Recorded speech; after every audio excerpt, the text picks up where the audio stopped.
السلام علیکم ورحمت الله وبرکاته. امید ده ټولو په خیر او عافیت سره. په بنگلاديش کې تبدیلی رااله، په بنگلاديش کې حالات بدل شو، یو قسم انقلاب راغی. د غزي عوام هم خوشاله دي، پاکستانیان هم خوشاله دي. د غي وجدار چې د غزي وزیر اعظم انټي پاکستان او پرو انډیا و، نو ځکه ټول عوام خوشاله دي، هر کس د پاکستان ناره وایي.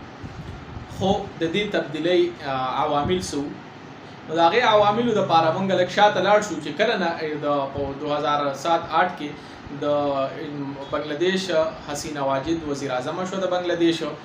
نو د هغه نه بعد هغه د خپل مخالفینو خلاف هر قسم پروپاګاندا، هر قسم د ظلم هتیار استعمالول شروع کړو. سو کې جیلونو ته گزارل، سو کې پچای پابندی لګوله، پچا باندې سو کې نظر بند کړو، سو کې پانسی کړو وغیرہ وغیرہ. خو ټرنینګ پوینټ کله راغی چې کله په جنوري 2024 کې د بنگلاديش انتخابات وشو او خپل جماعت عوامي لیگ ته هر قسم ازادي او حزب اختلاف جماعتونو ته هر قسم پابندي و. نو ظاهره خبره دا چې کله انتخابات وشو، دا وزیر اعظم په څلورم ځل باندې وزیر اعظم جوړ شو. د بنگلاديش په عوامو کې ډیر زیات غوسه او داغي جذبات هغه په های لیول باندې وو. داغي غوسه داغي پرګونو کې خورشه و. فاغي یو موقع کتله چې موږ ته یو موقع ملاو شي چې دا ټول قوم متحد شي او موږ د دې خلاف یو تحریک وچلو. نو هغه موقع کله رااله چې کله د غزي سپریم کورټ د کوټا سیستم د بحالي فیصله ورکړه. کوټا سیستم څه شی دی؟ کوټا سیستم په 1971 کې د بنگلاديش فوج کم یا د کسانو هغه د پاکستان خلاف جنگیدلی، نو دا غي د بچو د پاره نیم په نیمه مراعات په سرکاري ملازمتونو کې تقریبا 30% خو هغه د فوجي بچیانو ته ملازمتونه ملاویدل په دغه پورا سیستم. یو طرف ته کروڑونو کسان او بل طرف ته یو څو کسان، نو عوامو کې ډیره زیاته د خلاف غوسه و.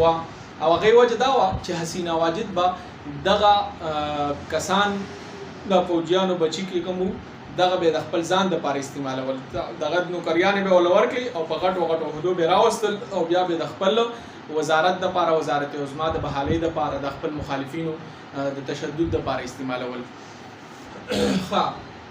نو وس عوامل سو، عوامل کې دغه یو کوټا سیستم او بل پکې د جنوري انتخابات او هر انتخاباتو کې به د حسینه واجد دغه ترتیب او چې خپل مخالفینو په پابندي لګوله.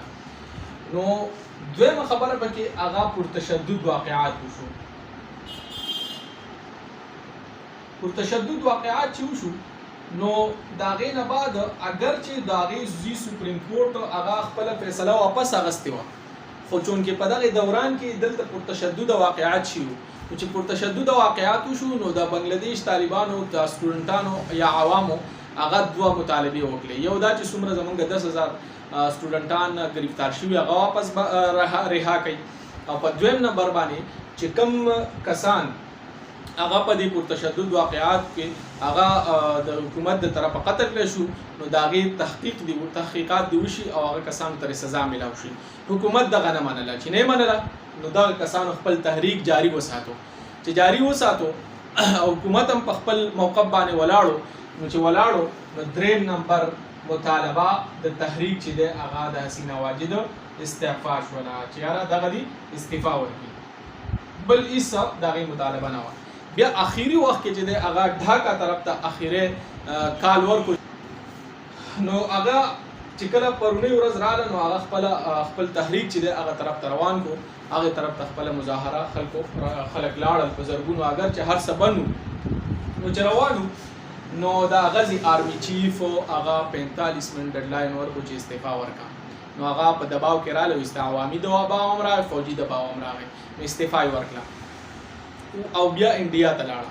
نو وس دا تحریک خو کامیاب شو، خو د دې نه بعد د فوجي دباو په نتیجه کې چې کم یا عوامي دباو او بیا د عوامي دباو نتیجه کې چې فوجي دباو راغی، نو پاغه کې دا مستعفي شوله.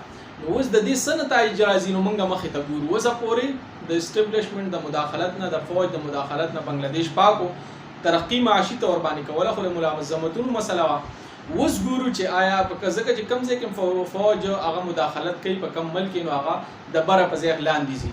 نو اوس ګورو چې بنگلاديش مخ په پورته باندې زی کنه، دا یو تیسرا ګوته وشوله هغه په لاندې باندې ځي نو موږ به دعا کوو چې فوجي مداخلت په دې کې مزید ونشي هغې ته بالکل سایډ ته شي او سیاسي خلکو ته دغه پرېږدي چې هغه ملک ترقي وکړي ځکه چې اسلامي ملک دی موږ پرې خوشحالېږو